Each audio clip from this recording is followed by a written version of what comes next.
Hola, ¿cómo están? Bienvenidos a Café Cinego. Soy Mónica Salmón y tenemos un especial. Me encuentro en París y tengo la enorme oportunidad de poder conocer gente de Ucrania que está aquí en Francia y vamos a hacerle una entrevista a Eugenia aquí en Café Cinego y después vamos a tratar de hacer la traducción. Salut, bonjour.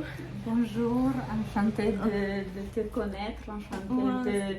Merci pour l'invitation et merci aux personnes que nous surveillent. Non, merci, Evgenia Lukianiuk. Merci pour être ici à Café Cinego. Et c'est pour moi et pour nous les Mexicains très très spécial de regarder et de parler directement avec une femme qui connaît très très bien et dans sa peau qu'est-ce qu'il passe maintenant dans la guerre. Qu'est-ce que tu peux nous raconter de ta expérience? Qu'est-ce que je peux raconter? Je peux dire que jamais ne pensais pas de avoir une expérience pareille parce que je pensais que dans le 21e siècle, on ne peut pas passer une situation pareille, que des humains ne peuvent pas trouver une solution de régler les choses entre eux que avec une guerre. C'est triste, c'est terrible, c'est étonnant de vivre, de surveiller chaque jour. C'est très très dur de surveiller chaque jour les informations pour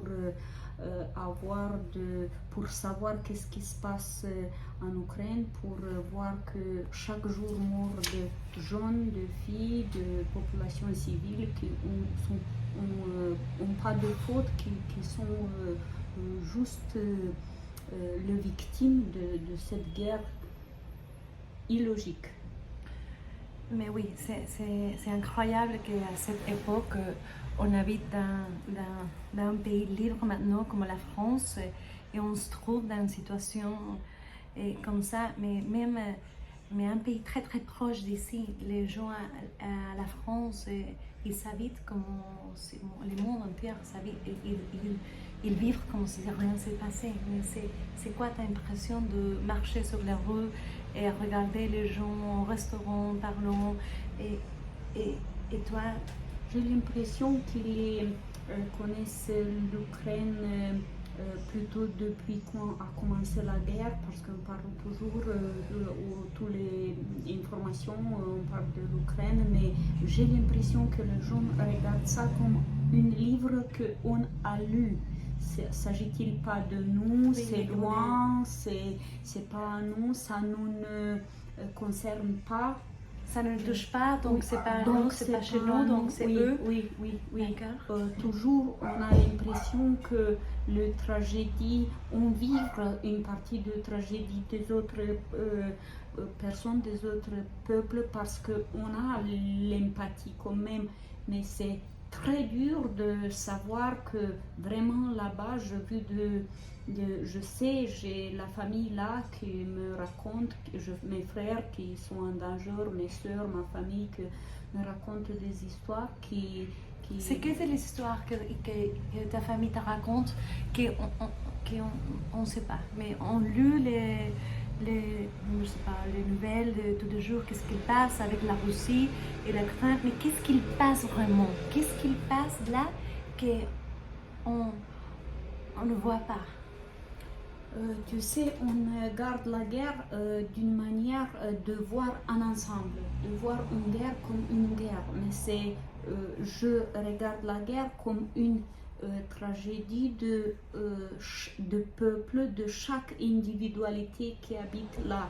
C'est la tragédie de femmes qui ont perdu ce mari, c'est la tragédie des enfants qui ont perdu ses pères, de sœurs qui ont perdu ses frères.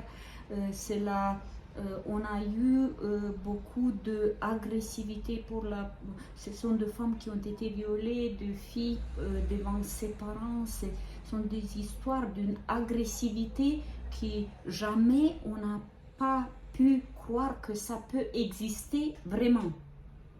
Oui, qu'on a lu, mais on a dit c'est ça, c'était passé avant parce qu'il n'avait pas la conscience humaine de être pour les autres. Et maintenant, ça a déjà passé. Ça ne va pas passer encore une fois. Et maintenant, on le vit et on le vit dans cette situation que le monde entier, on sait ce qui se passe. Mais on n'est pas jamais prête de comprendre la profondité de agression et de choses terribles que ce qui se passe en réalité là-bas. On attend chaque fois, chaque jour, 1000 de morts.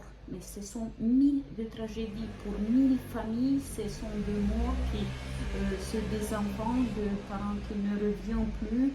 Ce sont de tragédies que on pouvait, je pense toujours qu'on pouvait les éviter, mais parce que... Comment il faut pour les éviter? Qu'est-ce que ça nous manque pour aider? Mais les gens comme de notre pays, de notre nation, comment est-ce qu'on peut aider?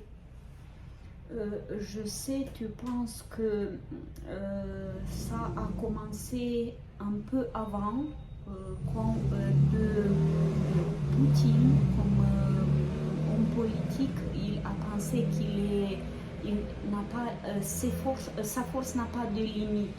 Et avec cette guerre, je pense qu'il a dépassé tout le limite de logique, de humaine, de normal, il a commencé une guerre, pas seulement contre l'Ukraine, c'est moi que je pense comme ça, c'est une guerre contre les valeurs mondiales. Oui, bien sûr. Et que le peuple ukrainien, qui est beaucoup moins nombreux que le soldat russe, que l'armée russe, a eu la force, le courage et la décision de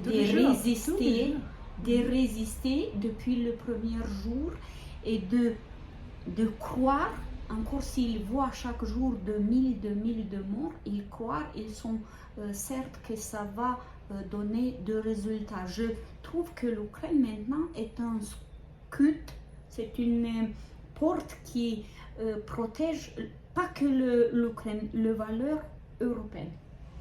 Oui, bien sûr. Et la force de l'Ukraine, ça vient de où? Mais comment?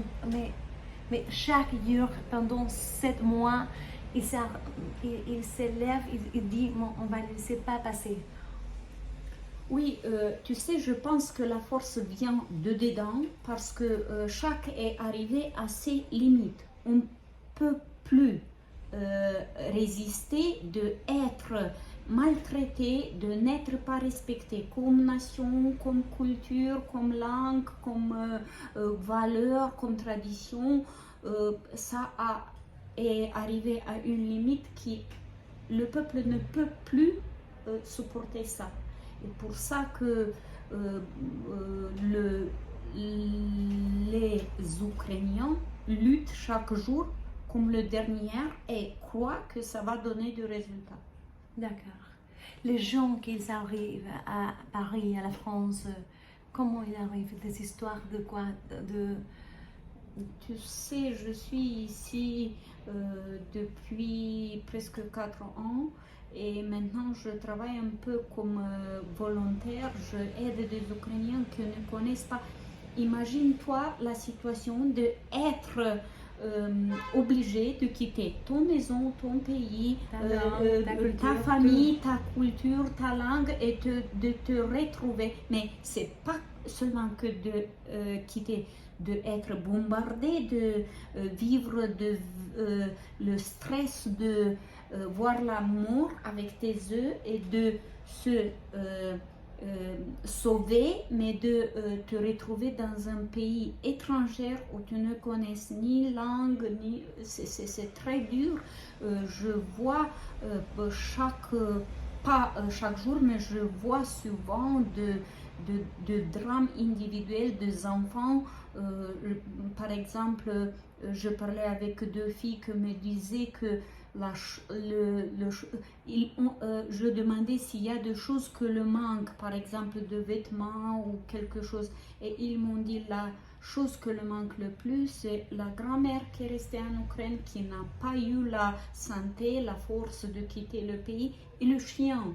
Il est devenu comme le même membre de famille, et chaque de eux, on a vécu un drame. Oui, chacun, il a une histoire terrible et il a une histoire de terreur, de partager, de dire comment il peut s'arriver à cette époque, après la situation de une pandémie, mais ça vient de ça. C'est incroyable. C'est ça, on a pensé pendant la pandémie, je analyse toujours la situation et pendant la pandémie, je pensais que c'est la chose plus terrible que pouvait arriver au monde entier. Mais maintenant, je pense que non. Peut-être la folie humaine parfois n'a pas de limite. C'est pire que la pandémie. C'est beaucoup pire que la pandémie. Après de survivre à une maladie qui était inévitable, qu'on n'a pas pu la maladie, le virus, c'est un virus que tu ne peux pas l'obliger de ne réfléchir. pas... Oui, les humains ont c'est ça que fait la différence entre les humains et les animaux, la capacité de réfléchir, je pense qu'il existait la modalité de résoudre cette question pas avec une guerre. C'est ça que je pense toujours. Oui, c'est horrible. Pour moi, par exemple, la vie humaine, c'est la chose plus précieuse. Oui. C'est un trésor. Et c'est maintenant qu'on perd 1000 et 1000 de vies humaines. Je parlais avec quelqu'un il y a quelques jours et je disais que la culture ukrainienne a passé c'est dans la littérature, il existe une période qui s'appelle la Renaissance tuée. Maintenant, j'ai l'impression, je fais une parallèle avec ça et j'ai l'impression de vivre une génération tuée. Ce sont des jeunes qui ne reviennent pas, qui deviennent handicapés. Et là, en Ukraine, reste que des enfants et de vieux et la population ukrainienne est vraiment en train d'être détruite. Oui, tuée, oui. Mais comment ils font? Mais c'est pour toi, être à la France, ça fait déjà 3 ou 4 ans. C'est très difficile parce que toi, tu as fait des études pour nouveau, c'est ça, non? Mais beaucoup de études à l'Ukraine et la France, et de la littérature, de la psychologie pour les enfants. Et ici, tu n'arrives pas à trouver le travail que tu veux. Imagine pour eux qu'ils arrivent sans rien du tout. La France, l'île-de-Don, il accueille pour 3 ans seulement. Combien de temps la France ça va occuper de les Ukrainiens qui arrivent? Maintenant, je suis très au courant avec tout ça parce que je aide des gens réfugiés de l'Ukraine pour s'enregistrer aux diverses préfectures en diverses régions de la France. Et je sais que pour l'instant, le pays français, l'État français, offre le titre de séjour provisoire pour 6 mois. Seulement 6 mois. Seulement. Et après 6 mois, après 6 mois, si la guerre en Ukraine ne s'arrête pas, la France va prolonger le droit, mais on ne sait pas pour combien de mois. La chose sûre est que maintenant, chaque réfugié reçoit le titre de séjour provisoire pour 6 mois. Pour 6 mois. Oui. Et cependant, ces 6 mois, il fait quoi? Il travaille dans quoi? Le titre de séjour permet aux gens de travailler, mais c'est difficile parce que pour travailler en France, il faut savoir au moins un petit peu le français pour pouvoir communiquer avec les gens. Oui, parce que les gens ne parlent pas anglais. Non. Et après, la langue ukrainienne, c'est une langue d'origine slave et c'est complètement différent. C'est complètement différent et c'est difficile pour les Ukrainiens de se comprendre avec le français parce que la langue française n'est pas du tout une langue très facile à apprendre. Elle n'est pas une langue phonétique, on écrit d'une manière, on lit d'autre manière. Après, quand on parle, cette manière de parler, peut-être le français parle normal, pour les Ukrainiens, ça semble de parler très vite. Et ça, ce sont des situations vraiment difficiles. Et encore si vivre la tragédie de laisser, par exemple, les hommes ne peuvent pas quitter le pays. Les hommes qui ont l'âge de 18 à 60 ans, après la loi martiale, ils n'ont pas le droit de quitter le pays parce qu'ils doivent, ils sont obligés de partir à la guerre.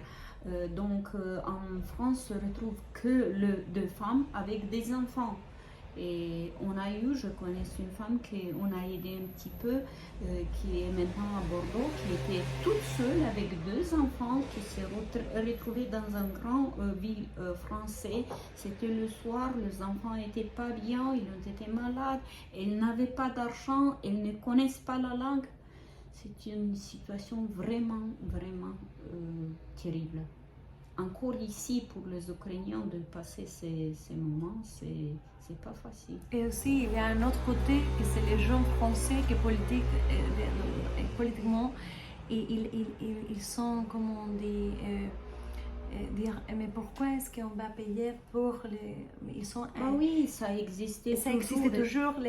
Bah oui, sont de situations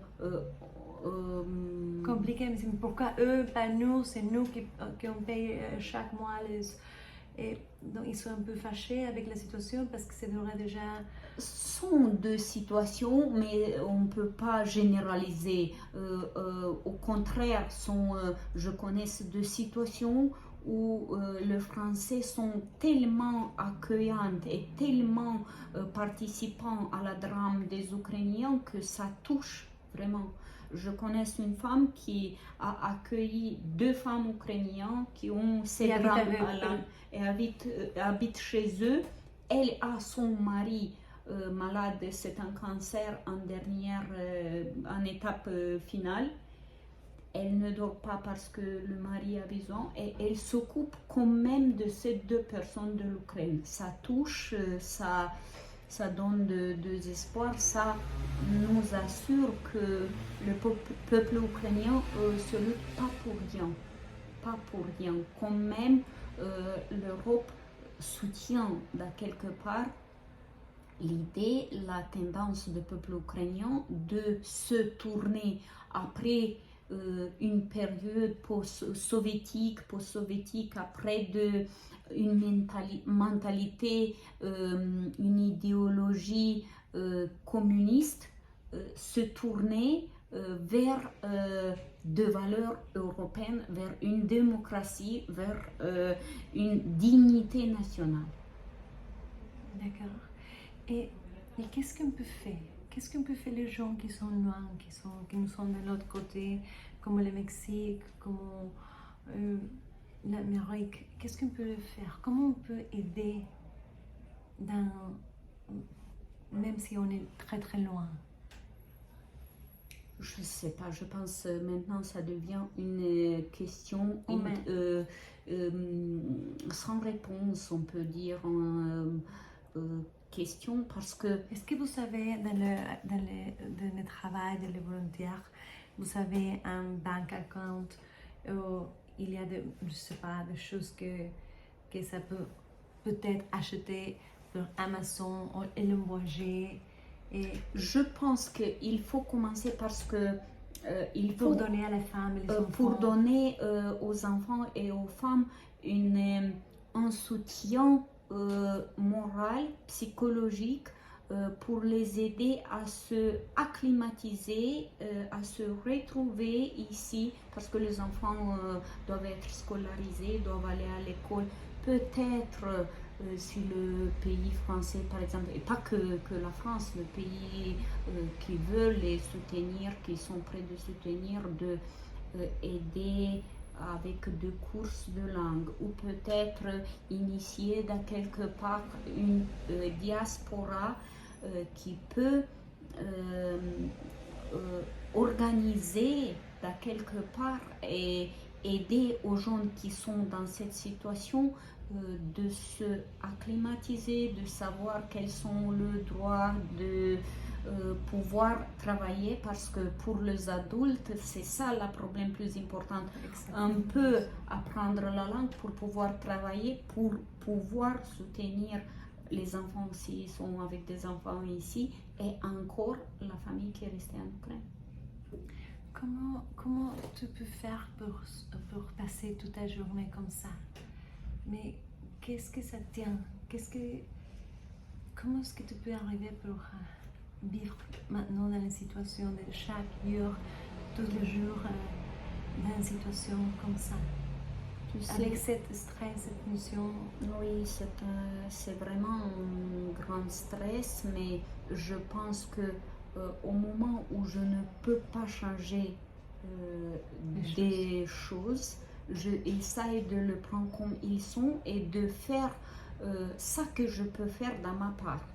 Et cette activité de volontariat... C'est individuel, c'est chacun, c'est comme oui, je pense que je pense que chacun de nous peut aider. Oui, d'une façon ou autre. D'une façon ou autre, on peut aider notre